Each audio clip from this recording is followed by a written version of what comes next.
ہے اس منزل میں سر کر جاتے ہیں، کبھی جان کا معاملہ آتا ہے کبھی مارے جاتے ہیں، کبھی صبر کرتے ہیں کبھی صبر نہیں کر پاتے ہیں۔ یہ سیمسٹر سسٹم ہے دنیا میں، کبھی پیپر آتا ہے دیا جاتا ہے پھر دوبارہ خدا پھر پیپر دے دیتا ہے، تو امید ہوتی ہے کہ دوبارہ پھر سے امتحان دے لیا جائے گا، لیکن جب آپ اور میں قبر میں لٹا رہے دیے جائیں گے تو پھر سوال نامہ بدل جائے گا۔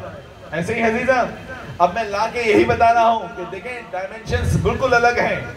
جب ہم دنیا میں آتے ہیں تو ہم ترقی کرنا چاہتے ہیں، ترقی کرنا چاہتے ہیں کہ نہیں چاہتے ہیں؟ ہم سب ترقی کرنا چاہتے ہیں، لیکن لطف یہ ہے کہ خدا نے اس دنیا میں مجھے اور آپ کو ترقی کرنے بھیجا ہی نہیں، لیکن ہم سب ترقی کرنا چاہتے ہیں۔ ترقی کیسے ہوتی ہے؟ ترقی ہوتی ہے تعداد کی صورت میں،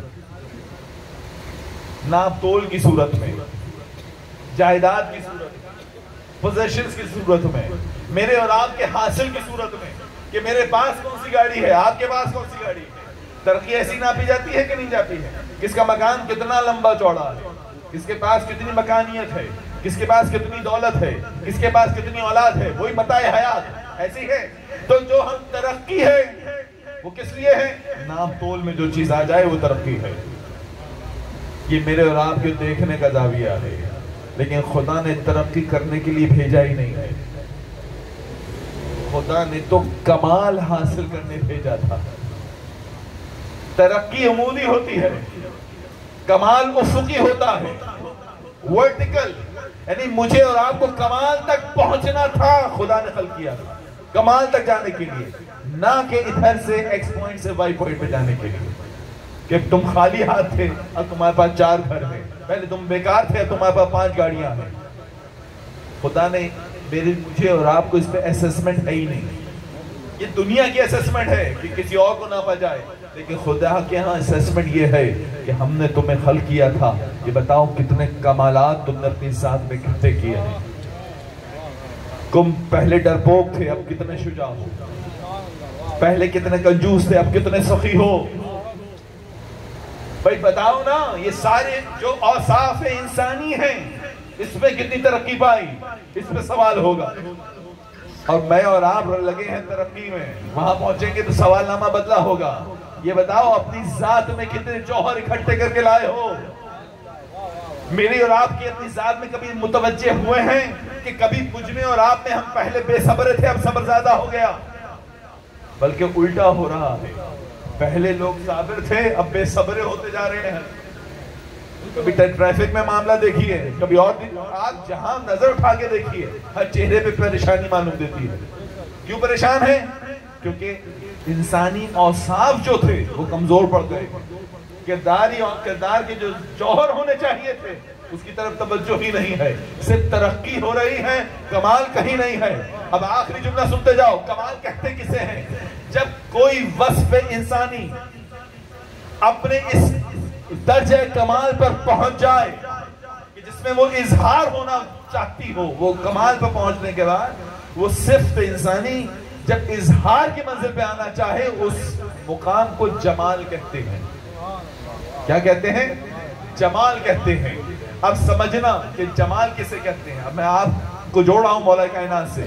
جب پہلا دن تھا مولا کائنات کا خلافت ظاہری پر، تو مالک اشتر کو بلایا، کیونکہ اس سے پہلے سیاسی شورشیں بہت تھیں۔ مالک ایسا نہ ہو کہ بنو امیہ اس وقت شبخون مارے، تم اپنے قبیلے کو لوگ کو جاؤ اور کوفے کی گلیوں میں، مدینہ کی گلیوں میں جاؤ اور پہرا دو جو خاص مقامات ہیں۔ اب مالک پہرا دے رہے ہیں اپنے قبیلے کے جوانوں کے ساتھ، اور پورا کا پورا مدینہ مسجد نبوی میں ہے، اور وہ کیفیت جانتے ہیں نا کہ کس طریقے سے علی کو خلافت ملی ہے، کہ ابا کا دامن ہے کھینچا جا رہا ہے، حسن و حسین کے کرتے پھٹ رہے ہیں، اتنا رش ہے۔ ایسے عالم میں میرا مولا منبر پر ہے، تقریر کر رہا ہے، پہلا خطبہ دے رہا ہے۔ ایسے میں مدینے میں ایک شخص داخل ہوتا ہے۔ یہ مدینے میں شخص داخل ہوا، مالک سے ملاقات ہوئی، مدینے کی سنسان گلیوں کو دیکھتا ہے، پوچھتا ہے کیا ہوا ہے، کوئی وبا آ گئی ہے یا کوئی جنگ آ گئی ہے؟ کہ ہر شخص غائب نظر آتا ہے، کوئی شخص دکھائی نہیں دیتا مدینے کی گلیوں میں۔ کہا لگتا ہے تو کہ تم شہر کے، کہا میں مسافت طے کر کے آیا ہوں۔ کہا بات یہ ہے کہ آج پہلا دن علی کی ظاہری خلافت کا. اور میرا مولا اس وقت خطبہ دے رہا ہے, اگر تم کچھ کسب کرنا چاہتے ہو تو جاؤ جا کر علی کے خطبے کو سنو. اس شخص کا نام جانتے ہو کیا ہے؟ اس کا نام ہے ساسا بن سومان. ساسا وہ ہے جو یونان کے اس وقت کے فلسفے کو کا ماہر سمجھا جاتا ہے, علم میتھمیٹکس کا ماہر سمجھا جاتا ہے. اس وقت اس کو خدا کا ابھی تصور قائم نہیں ہوا ہے, ابھی تک یہ مرتد تھا, لیکن چونکہ یونانی فلسفہ مرتد کرنے ہی کے لیے امپورٹ کیا گیا تھا. بہرحال اب تاریخ میں نہیں جا رہا. پہنچا, جیسے ہی علی کی آواز کانوں میں آنا شروع ہوئی ہے, دل منقلب ہو گیا. پچھلی صفوں سے ایک ایک جملے کے بعد اگلی صف میں پڑھنا شروع کیا. کرتے جاتا ہے, سنتا جاتا ہے, سنتا جاتا ہے, اور پہلی صف میں آ جاتا ہے. علی خطبہ دے رہے ہیں, اپنی فضیلتیں بیان کر رہے ہیں. ایک دفعہ فرد محبت میں سے رہا نہ گیا, ایک دم کھڑے ہو کر کہتا ہے, یا علی مجھے معاف کر دیجئے گا, لیکن میں کیا کروں, مجھے جملہ کہنا ہے. بولتا جاتا ہے, کیا کہتا ہے کہ یقین جانیے خلافت کو آپ سے زینت ملی ہے, نہ کہ آپ نے خلافت کو آپ سے زینت ملی ہے, نہ کہ خلافت نے آپ کو زینت دی ہے. یہ جملہ کہا تو پھر کچھ بولنے لگا تو امام نے اشارہ کیا کہ رک جاؤ, مجھے بات مکمل کرنے دو.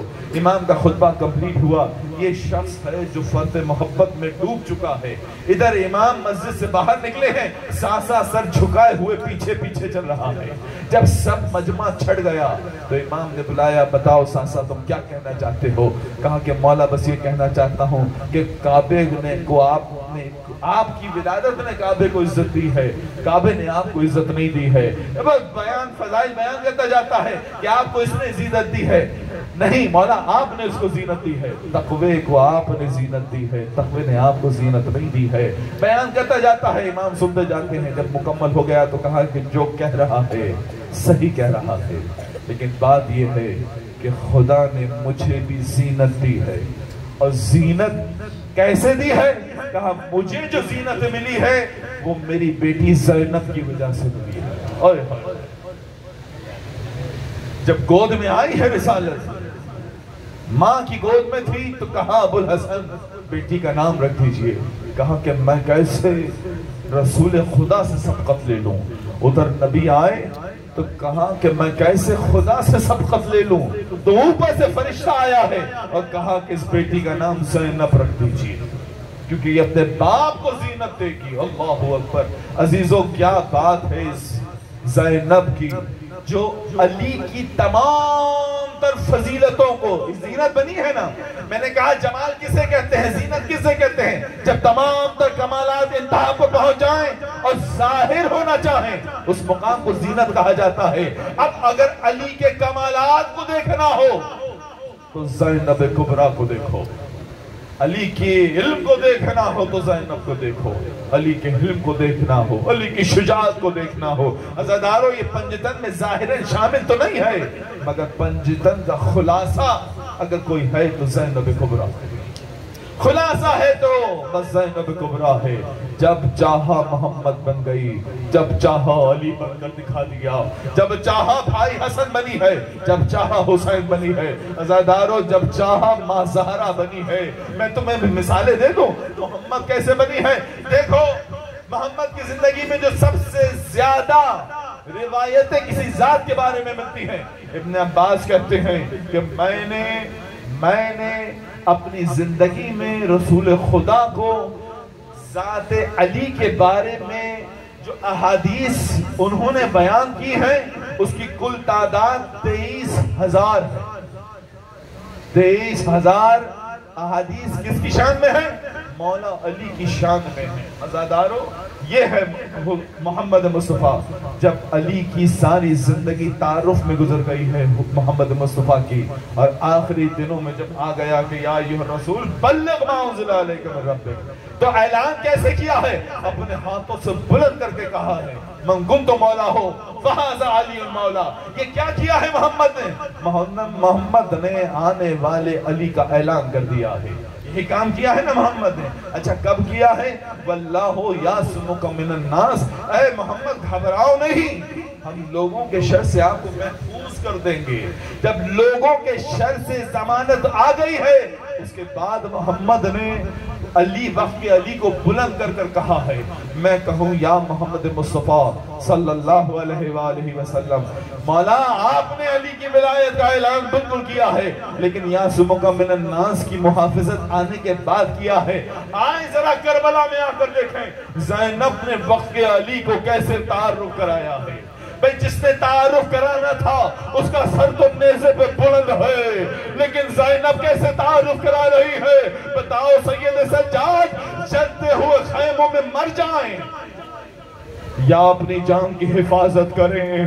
عزاداروں میں کہوں محمد مصطفیٰ سے، مولا آپ نے علی کی ولایت کا اعلان تو دن دہاڑے کیا تھا، لیکن عزاداروں زینب کو تو دیکھو، 55 برس کی ضعیفہ ہے، 22 برس کا جوان کاندھے پہ لاد کر چلتے ہوئے خیمے سے باہر نکلی ہے بتانے کے لیے کہ دیکھو وقت علی کون ہے، یہ وقت علی کون ہے.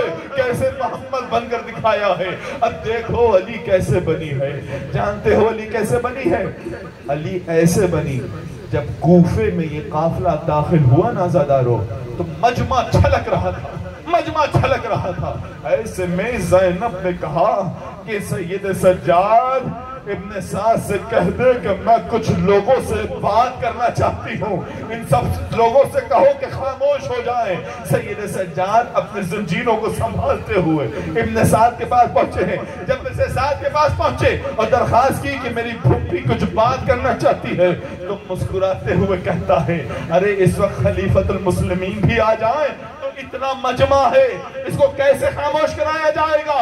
جب یہ سنا تو زینب نے آواز دی، اب تمہیں بتاتی ہے علی کی بیٹی کہ مجمع کو خاموش کیسے کیا جاتا ہے. جیسے ہی کہا اس کو تو ہر زین روح رک گئی ہے، سناٹے میں آ گئی ہے. روایت کے جملے ہیں کہ جانوروں کے گلے میں گھنٹیاں بھی رک گئی تھی. اب علی کی بیٹی نے خطبہ دینا شروع کیا ہے. ایسے میں علی کا ایک صحابی ہے جو نابینا ہے، اپنے بیٹے کے ساتھ ہے، کانوں میں علی کے خطبے کی آوازیں سن رہے ہیں. کہا کہ کیا قیامت آ گئی ہے؟ بیٹے نے کہا نہیں قیامت نہیں آئی ہے. کہا کیوں کہہ رہے ہیں؟ کہا کہ جب علی آج سے 20 برس پہلے اس کوفے سے جا رہے تھے تو ہمیں سلام کرتے ہوئے کہا تھا اپنے چاہنے والوں کو، جاؤ اب علی کی زیارت قیامت میں ہوگی، مگر میں کیا کروں، مجھے علی کی آواز کانوں میں پڑ رہی ہے. بیٹے نے کہا یہ علی تو نہیں ہے لیکن علی کی شیر دل بیٹی ہے، زینب اس کو خطبہ دے رہی ہے. کیسے علی بن کر دکھایا ہے. عزادارو حسن کیسے بنی ہے؟ سننا یہ بیٹی حسن کیسے بنی ہے. جب علی اکبر کا لاشا آیا ہے نا، جب علی اکبر کا لاشا آیا ہے تو اتنا گریا تھا خیمے میں، اتنا گریا تھا. زینب کی آواز اتنی بلند تھی کہ لگتا تھا کہ آج سینہ پھٹ جائے گا غم سے. لیکن عزادارو جب محمد کے لاشے آئے تھے تو عزادارو زینب نے ایسا پہچاننے سے انکار کر دیا. یہ سقوط زہرا کا راز اللہ جانے. عزادارو حسن بنی ہے زینب. عزادارو حسین کیسے بنی جانتے ہو؟ حسین نے کیا کیا تھا؟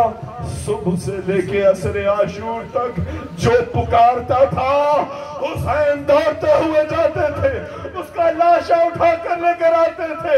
ارے سننا، جب یہ قافلہ کربلا سے کوفہ اور کوفے سے شام جا رہا تھا، جب ماں کی گودوں سے کوئی بچہ اچھل کے گرتا تھا، زینب اپنے آپ کو ہاتھ پسے پشت بنے ہیں عزاداروں گرا دیتی تھی.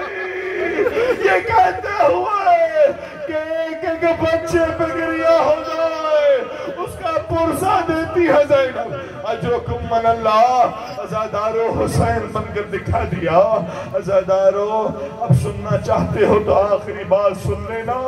یہ بی بی نے اپنی ماں بن کر کیسے دکھایا ہے جانتے ہو عزادارو؟ جب شام کا دربار ارے نہیں، جب یہ 3 دن باہر کھڑی رہی ہے، یہ شام کا شہر ہے جو آئینہ بندی کی جا رہی ہے۔ عزادارو، جب شام کے بازاروں سے گزری ہے نا زینب، کوئی پتھر مار رہا ہے، کوئی کھولتا ہوا پانی پھینک رہا ہے۔ عزادارو، نہیں معلوم کر کے اگلے برس کون اس پر شہزہ پر ہوگا، مجھے نہیں معلوم، یہاں میں ایسا بھی ختم ہو گئے ہیں۔ جتنے روئے ہو خدا کرے تمہارے آنسوؤں کو رومال صحرا میں جگہ ملے، یہ آنسو مجھے اور آپ کی ہمارے مرحومین کی شفاعت کا ذریعہ قرار پائیں۔ ذرا سننا، آخری جملے سنتے جاؤ۔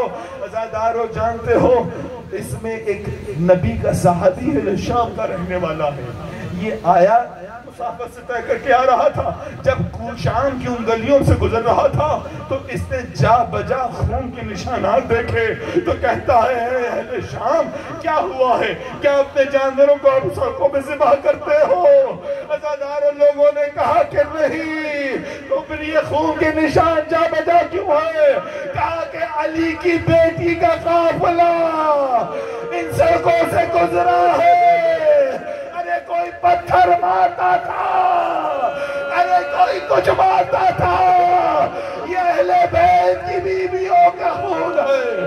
اجرکم اللہ، یہ علی کی بیٹی بہادری سے بازار بھی کراس کر لیا ہے، لیکن جب باب سعد پہنچی تو عزادارو زینب بیٹھ گئی ہے، زینب بیٹھ گئی ہے۔ تازیانہ لے کر آگے بڑھا، سید سجاد پھپھی سے کہو کہ چلے دربار کے اندر۔ آیا میرا امام، ہاتھ جوڑ کے کہتا ہے، پھپھی اماں ساری منزلیں طے ہو گئی، اب ذرا دربار کی منزل بھی ہو جائے۔ عزادارو، کتنا تازیہ میں کھاؤ؟ زینب نے کہا، سید سجاد، میں نہیں چاہتی کہ تجھے تازیہ آنے پڑے، مگر 40 ہجری تھی، کوفے میں میرا بابا جا رہا تھا، ارے مجھے کان میں بلا کے وصیت کی ہے، میں نے کبھی کسی کو نہیں بتایا، مگر آج تجھے بتا رہی ہوں۔ بابا نے جاتے ہوئے کہا تھا، زینب گھبرانا نہیں، شرابی کا دربار ہوگا، تیرا بابا آئے گا۔ میں کہوں مولا، جب شہزادی کا آخری دیدار کرانا تھا تو علی نے کہا تھا، آؤ بچوں آؤ، زہرا کا آخری دیدار کر لو۔ سب نے آگے دیدار کر لیا۔ جب فضہ نے زینب کو بلانا چاہا تو زینب نے پلٹ کر کہا تھا، پہلے بابا سے کہو کہ وہ حجرے سے دور چلے جائیں۔ ارے زینب کو بابا سے شرم آتی ہے کہ کہیں ایسا نہ ہو میرے سر سے چادر سرک جائے، آئے کیا قیامت کی منزل آئے۔ زینب شرابی کے دربار میں، علی آئے، زینب کھڑی ہو گئی، واہ حسینہ واہ اکبرہ۔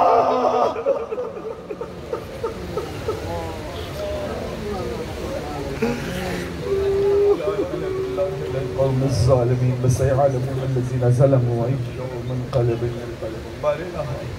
تجھے واسطہ محمد و آل محمد کا ہماری اس عبادت کو بھی بارگاہ میں قبول کر۔ الہی جان جان خانواد عصمت و طہارت کے چاہنے والے ہیں، ان کی جان مال عزت و آبرو کی حفاظت فرما۔ جہاں پروردگار ہمارے بیماروں کو صحت عطا فرما، بے روزگاروں کو روزگار عطا فرما، برسر روزگار کو ترقی عطا فرما۔ الہی ہمارے مرحومین کی مغفرت فرما، الہی تعجیل فرما اپنے حجت کے ظہور کا، اور ہمیں ان کے اصحاب و انصار میں سے قرار دے۔ ربنا تقبل منا انک انت السمیع العلیم برحمتک یا ارحم الراحمین۔